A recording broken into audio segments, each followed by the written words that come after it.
Proverbs 27:17 says, "As iron sharpens iron, so one person sharpens another." So when I read that, I was wondering, does that mean that as people we're all ironic? Irony is funny, yet we can't help but laugh when we see that, and I think that's ironic too. But check out these ironic photos up here. I don't know if you've seen photos like this before, but these are perfect examples of irony. The hard thing about these particular ones is there's like 24 more I wanted to share, but would have been here all morning. So, I'm going to ask you some thought-provoking, ironic questions, things to ponder. I'm sure you've heard this one. Why is abbreviated such a long word? Why does the sun lighten our hair but darken our skin? Why is the man who invests all your money called a broker?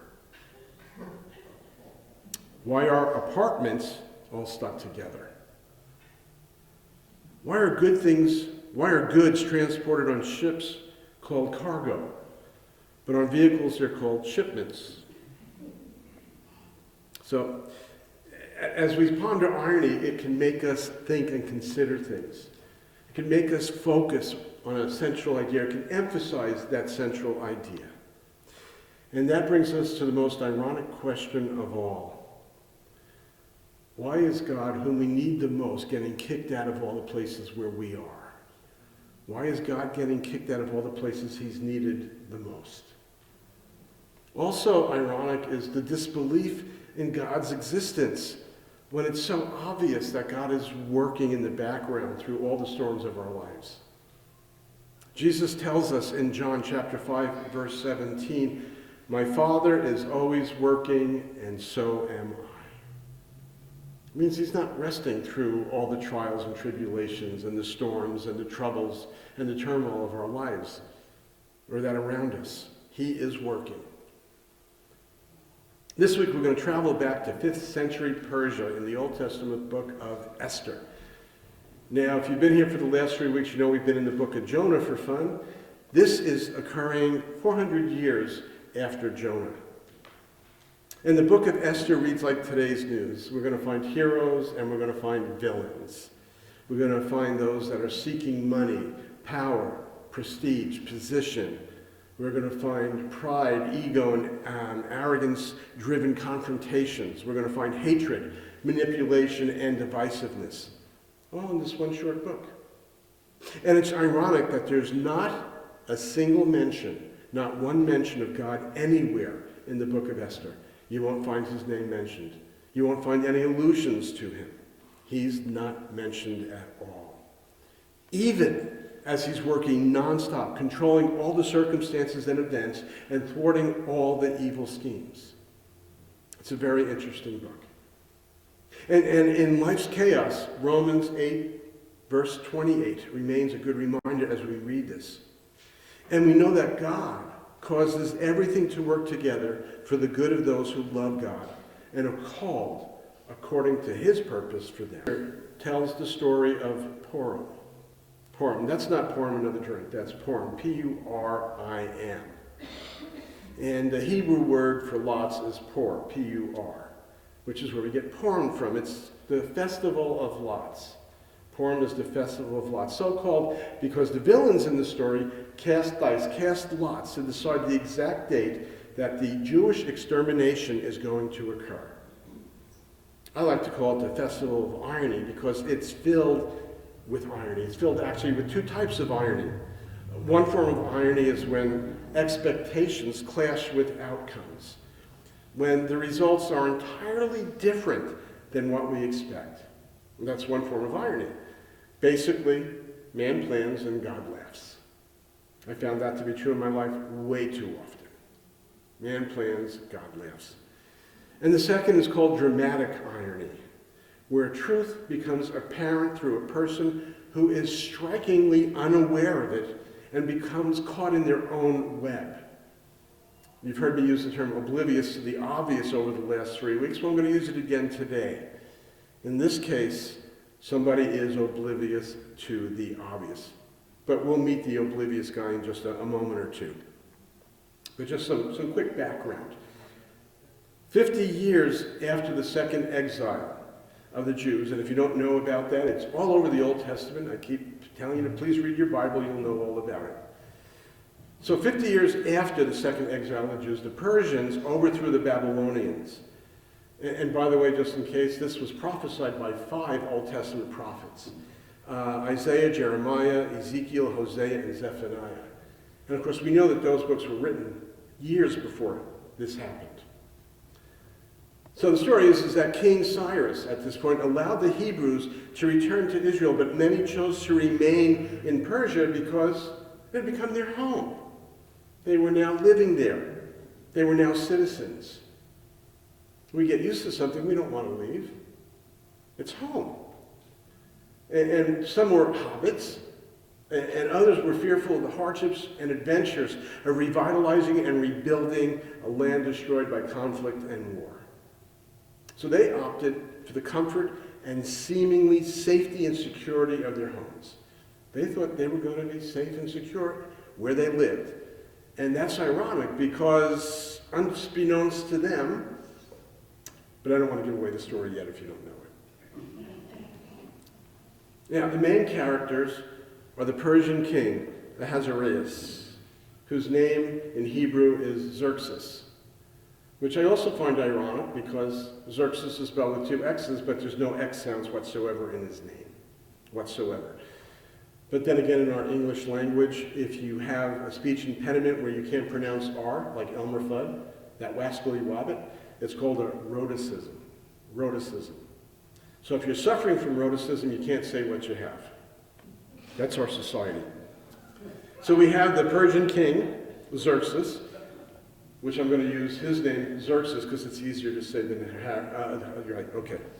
And then there's the evil, wicked, no good chief of princes, Haman, who manipulated himself into great power. And then there's the wonderful, wonderful Mordecai, Esther's much older cousin, father figure, and advisor. And that brings us to our sweet heroine, Esther, the beautiful Jewish maiden, orphaned but raised by Mordecai, to whom she is gratefully and continually obedient. This morning is just an overview of this timeless story, so let me urge you to just read it at home yourselves. But please, not during the message. And also, please, during the message, Joe, you're not allowed to go to sleep. Now, one last thing before we get started. This is actually an interactive sermon. It's an interactive sermon. When I was growing up in the synagogue, whenever we heard the name Mordecai in the story, we'd yell, "Yay!" And whenever we heard the evil Haman, we'd go, "Boo, hiss!" So if you'd like to participate, let's practice that for a moment, okay? You ready? Haman!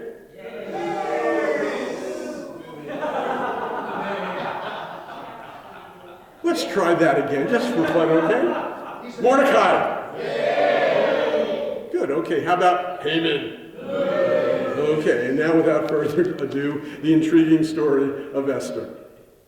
Okay.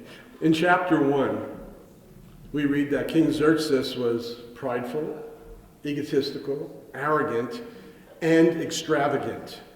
He threw a banquet to show off the riches of his royal glory and the splendor and pomp of his greatness for 6 months.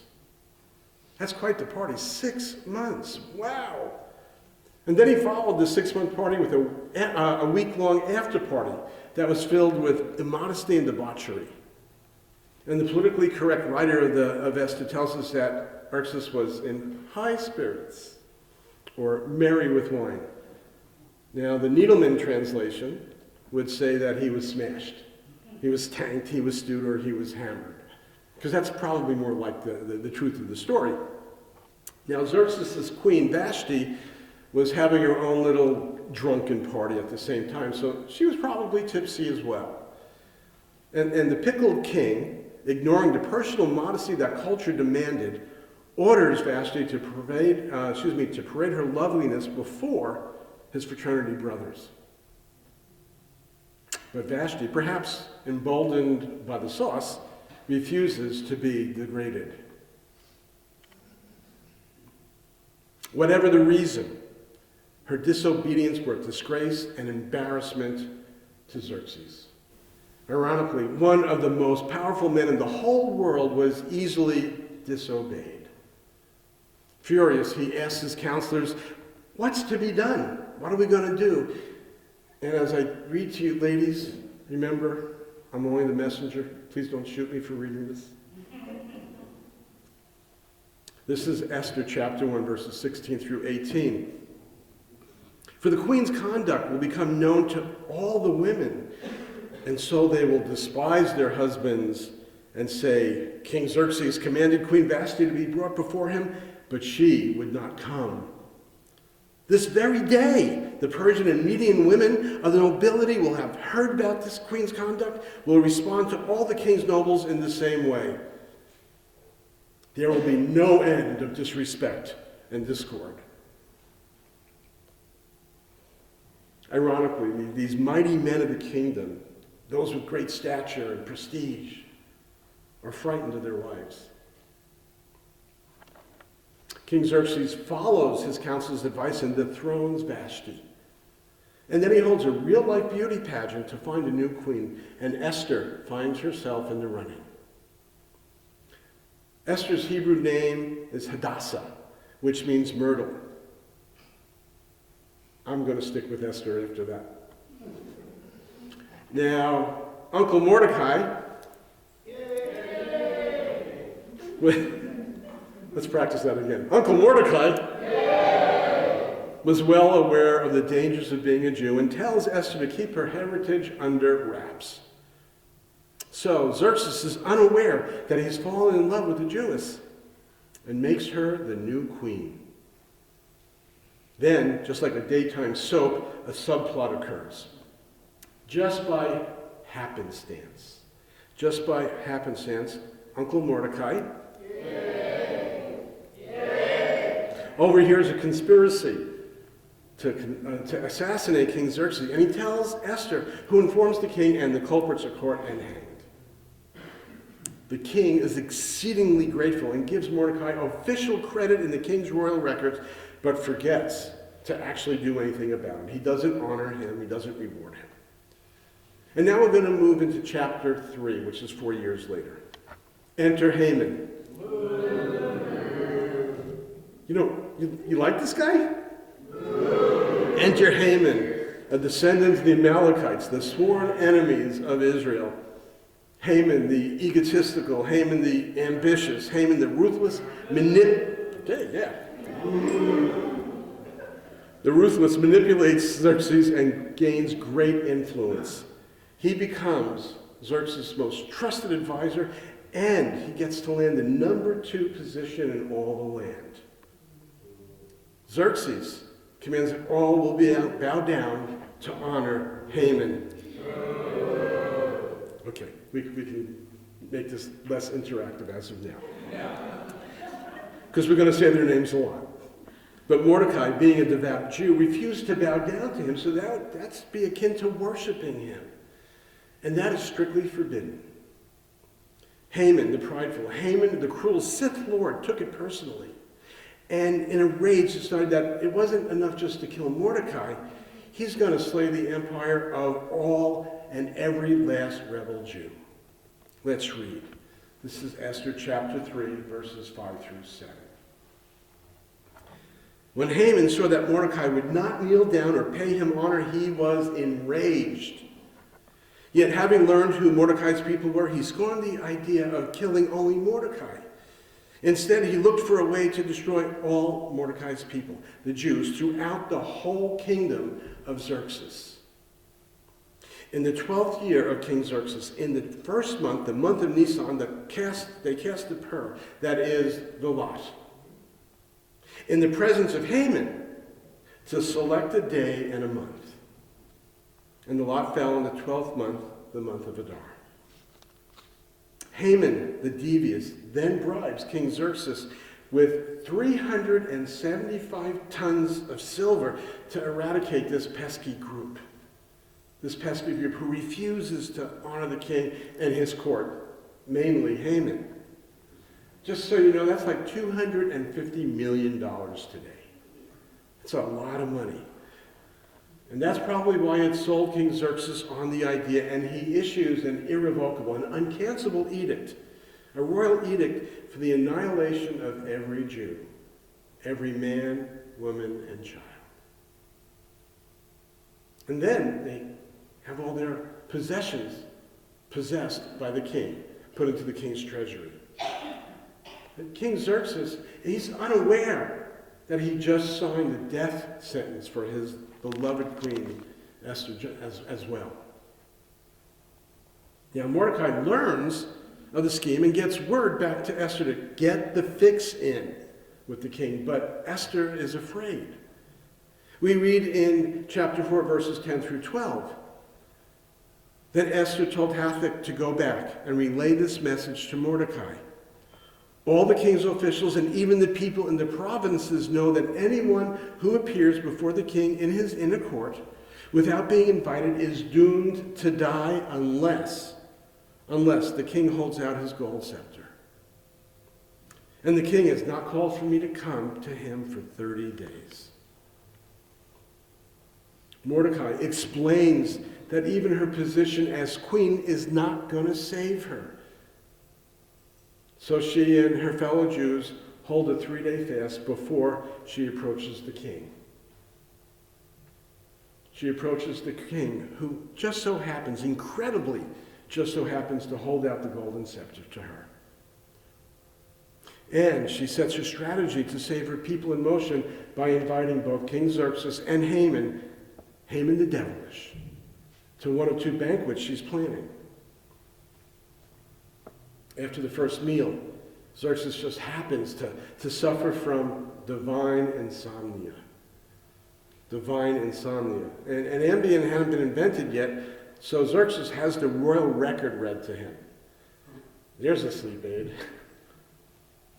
And it just so happenstance, that they turn to the story of Mordecai saving the king's life.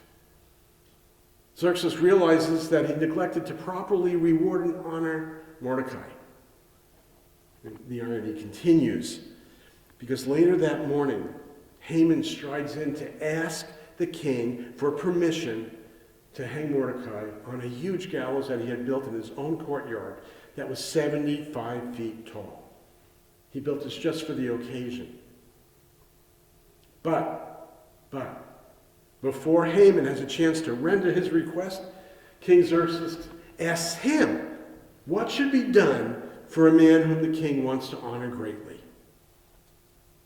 Let's read what goes through Haman's mind, his arrogant mind. Haman the arrogant's mind. This is chapter 6 now, verses 6 through 9.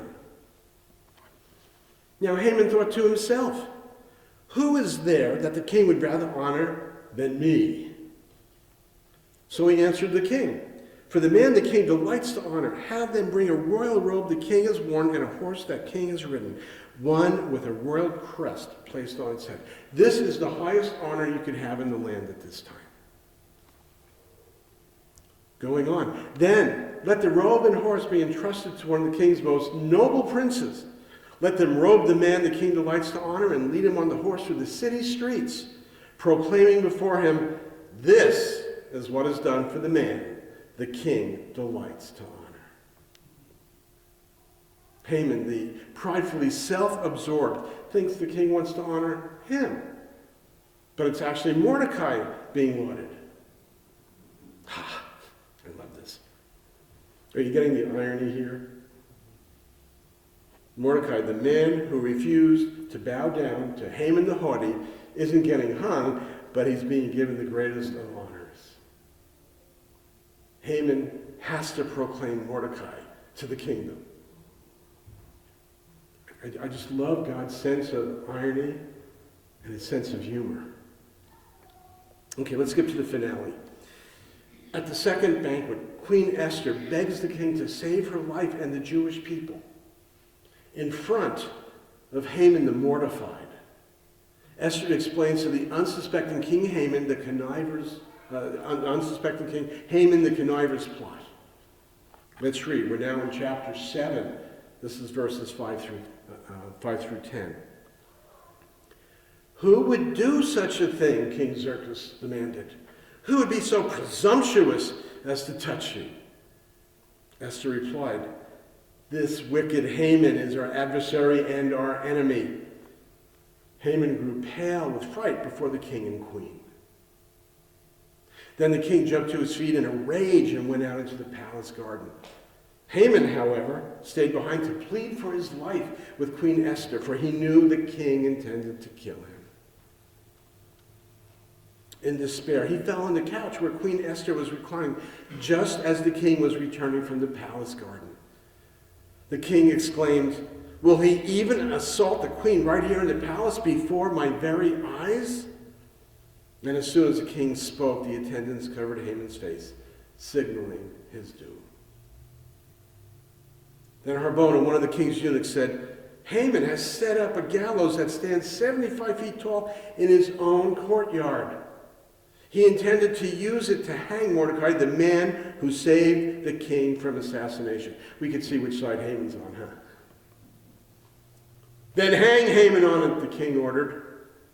So they hung Haman on the pole he had set up for Mordecai, and the king's anger subsided. Again with the irony. The book is just filled with it. First, by begging for his life, Haman the humiliated destroys any chances of living. Then Haman the schemer is hung on the gallows that he prepared for Mordecai. And to top it off, Haman's mortal enemy, Mordecai, replaces Haman as the second in command of all the kingdom. So now the only thing left to deal with is Xerxes' irreversible edict for the Jewish genocide, the Hebrew extermination. And as we get to this next portion, remember my old saying, the old Yiddish saying, that when you have two options, take the third. If you have two options, take the third. And Mordecai and Esther find the third. With great tact, skill, and wisdom, they sweet-talk King Xerxes into granting a follow-up edict, giving the Jews the right to not only defend themselves, but also to destroy and plunder any who attack them. And in a clash of Haman's plan, instead of the Jewish people being slain, they slew 75,000 of those who attacked them and got to plunder all their stuff. By the way, this story takes place 2,500 years ago. And the traditional tomb of Mordecai and Esther still exists. It still exists. That's it. You can see it. You can also research it. Professor Google has a lot of pictures. But in 2011, here's another piece of irony, the Persian government, which we know as Iran, closed the tomb. They spun the Purim story into a tragedy for the Iranian people, saying that the Jews massacred 75,000 of them. Which is really ironic because now they're validating a story that they would like to see disappear. They'd like to see the story forget. But instead, they now have said that it is indeed accurate and an historical event. But let's get back to the biggest irony of all. The biggest irony of all. God, who has the biggest role in the story, isn't even mentioned. We find no mention of prayer or religious belief except for fasting. We only see a seemingly random series of coincidences luckily weaved together in a grand design. Now, we know that this isn't just happenstance. We know that this just didn't happen.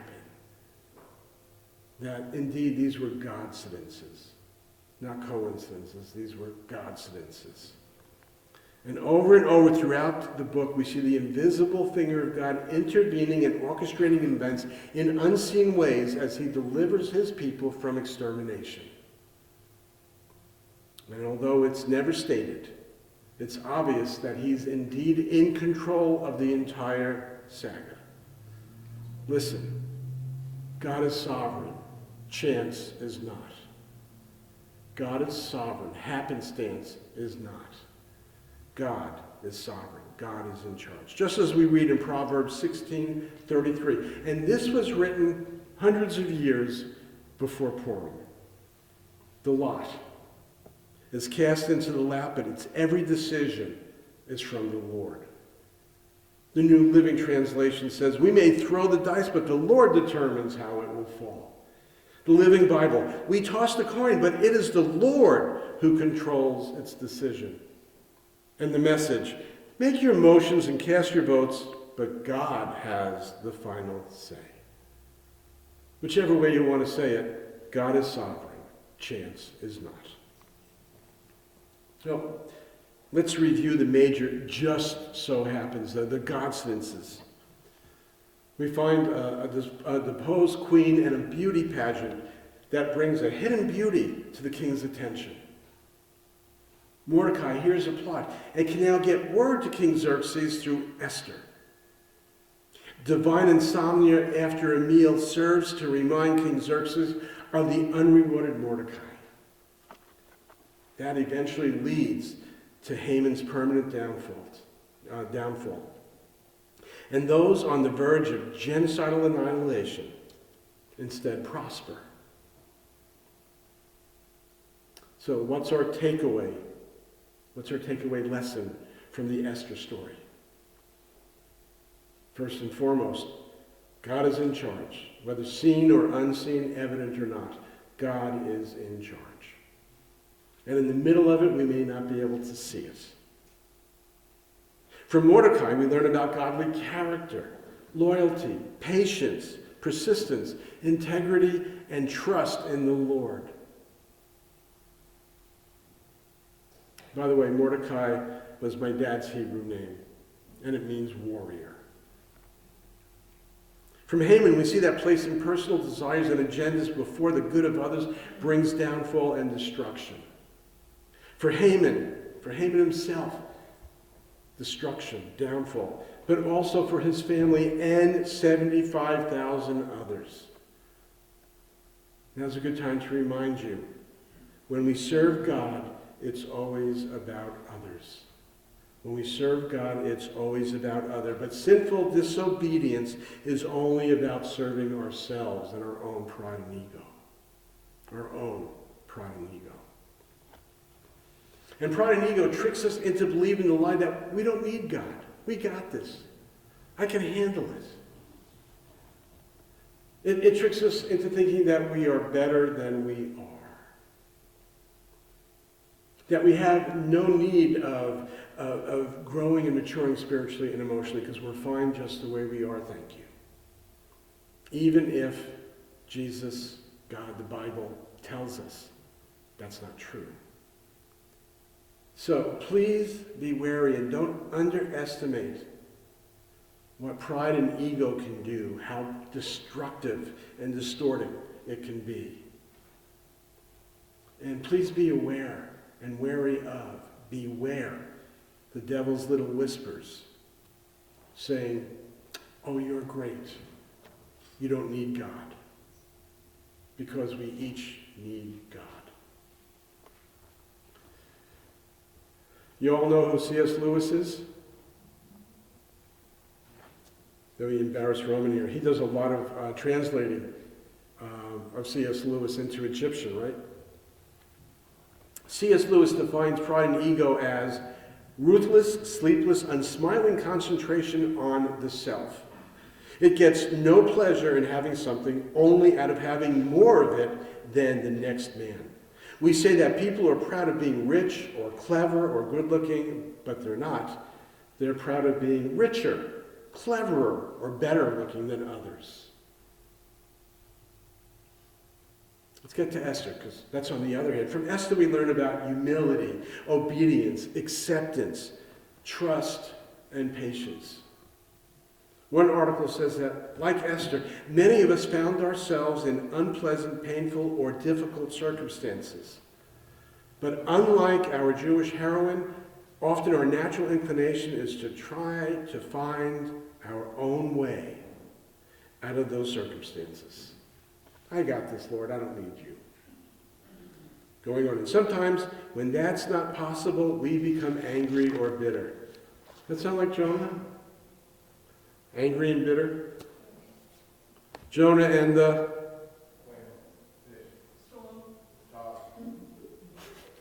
you almost got it all. And the colocin. But, going on. The story of Purim challenges us to respond differently. God used a beauty pageant and a case of insomnia to bring about the deliverance of his people. Who knows what God may use in your life? Who knows what God may use in your life? These are wise words for all of us. Because sometimes we just don't see how the storm affects us. We don't see that God is with us in the storm because, well, if we were in charge, we would have cut off that storm long before it did what it needed to do in our lives. We would have stopped it getting in God's way. His deliverance isn't according to our plans and expectations, but his. A friend told me that somebody at the mission told him to get out of God's way and let God work in his son's life. And you know what happened when he did? God worked in his life. See, I believe God allows us to get desperate. So desperate that we have to turn to him because we got no place else to turn. He allows us to hurt because that means we need him. And when we need him that way, when we're so desperate, our only option is to call on his name and to grow closer and more reliant and dependent upon him. And in closing, as we read through the book of Esther, its theme of a plan of salvation and deliverance becomes obvious. You see, we can trust that the unseen hand of our invisible God is overseeing all of our circumstances, even in times like today. Especially in times like today. We are faced with tough times as Christians. They're only going to get tougher because Scripture tells us so. Jesus warned us. That doesn't mean that God is inactive. Doesn't mean he's not participating in our lives. He is there. Can I get an amen? Amen. So when God's activity isn't obvious to us, that's especially when our trust has to come into play. Our trust that he's written a wonderful ending to this love story that he has with us. Because it's pretty amazing. Worship team, would you come on up as we get ready to do a closing song? For over 2,000 years, Purim has been celebrated with feasting and parties and with great laughter and joy because God has turned despair into hope and condemnation into salvation. And it becomes a choice for us about what we want to do. When I was very young, 5, 6 years old, we went to the synagogue to celebrate. And all the girls got to dress up as princesses and queens and parade. And the winner got a really beautiful little necklace. When my sister, Arlene, was 5 years older, she won. She got the necklace. And I got to tell you, I became Haman-like. I became Haman-like because she got a gift. She got something that I didn't get. And I was jealous. And I was bitter. And I was angry. Don't be that way. Don't be Haman-like. Turn it all over to the Lord. Trust in him because he is there. And God may be hidden throughout our story until the end, but his compassionate presence and his amazing grace is always there. It permeates through our Christ-centered relationship with him. So rather than despising our difficult circumstances, we can rejoice in them because God uses the storms of life to grow and strengthen our faith muscles, to grow and strengthen our relationship with him. So as the trials of life hit, let them be faith builders in your life. Too often I've seen people turn away from the Lord in these times. Turn to him. Run to him. He is there. Turn to God. Trust God. And wait on him and his amazing grace.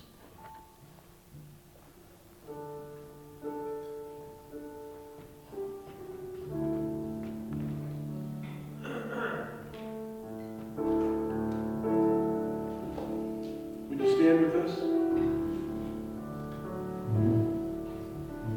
Amazing grace, how sweet the sound that saved a wretch like me.